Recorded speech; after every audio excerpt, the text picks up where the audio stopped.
हिंदू धर्म और time machine का रहस्य। टाइम मशीन का संबंध गति से है। समय की सीमाएं लांघकर अतीत और भविष्य में पहुंचने की परिकल्पना तो मनुष्य करता रहा है। भारत में ऐसे कई साधु संत हुए हैं जो आंखें बंद कर अतीत और भविष्य की में झांक लेते हैं। पौराणिक कथाओं के अनुसार देवी देवताओं एक ग्रह से दूसरे ग्रह और एक समय से दूसरे समय में चले जाते थे।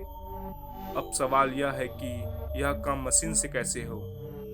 इंग्लैंड के मशहूर लेखक हार्बर्ट जॉर्ज वेल्स ने 1895 में द टाइम्स मशीन नामक एक उपन्यास प्रकाशित किया, जो समूचे यूरोप में तहलका मच गया। इस उपन्यास में वेल्स ने टाइम मशीन की अद्भुत कल्पना की। यह उनकी कल्पना का एक ऐसा आविष्कार था जिसे विश्व भर में वैज्ञानिक लेखक आज तक उपयोग कर रहे हैं। उपन्यास से प्रेरित होकर इस विषय पर और भी कई तरह के कथा साहित्य रचे गए।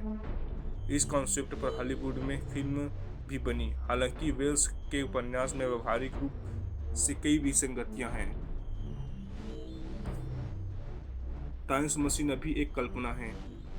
टाइम ट्रेवल और टाइम मशीन यह एक ऐसा उपकरण की कल्पना है जिसमें बैठकर कोई भी मनुष्य भूतकाल या भविष्य के किसी भी समय में सशरीर अपनी पूरी मानसिक और शारीरिक क्षमताओं के साथ जाया जा सकता है।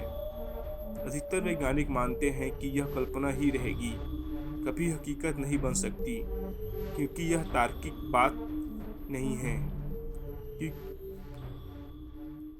कि कोई कैसे अतीत में या भविष्य में जाकर अतीत या भविष्य के सच को जानकर उसे बदल दे।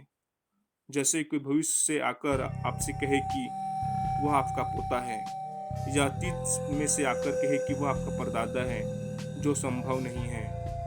वैज्ञानिक कहते हैं दरअसल जो घटना घट चुकी है उसका दृश्य और साउंड ब्रह्मांड में मौजूद जरूर रहेगा।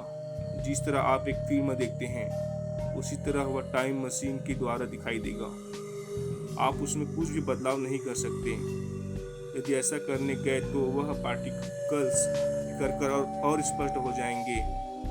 दूसरा यह कि आप टाइम ट्रेवल से जो घटना नहीं घटी है लेकिन जो घटने वाली है उसे भी देख सकते हैं, क्योंकि सभी कार्य और कारण की श्रृंखला में बंधे हुए हैं। हालांकि विद्वान यह भी मानते हैं कि भविष्य में जाकर वर्तमान में कुछ सुधार कर भविष्य को बदला जा सकता है, लेकिन अतीत को नहीं।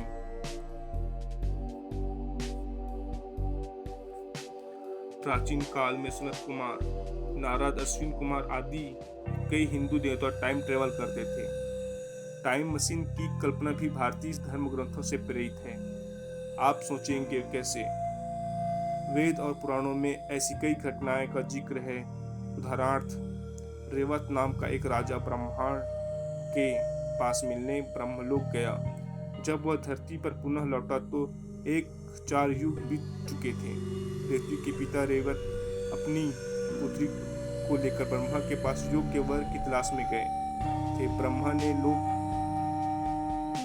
के लोक में उस समय का हा हा हूँ नामक 2 गंधर्व गान प्रस्तुत कर रहे थे। गान समाप्त होने के उपरांत रेवत ने ब्रह्मा से पूछा अपनी पुत्र के वरों के बारे में। ब्रह्मा ने कहा, यह गान जो तुम्हें अकाल्पनिक लगा वह चतुर्युग तक चला।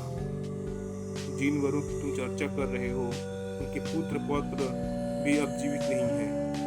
अब तुम धरती पर जाओ और शेषनाग के साथ इसका परिग्रहण कर दो, जो बलराम के रूप में अवतरित है।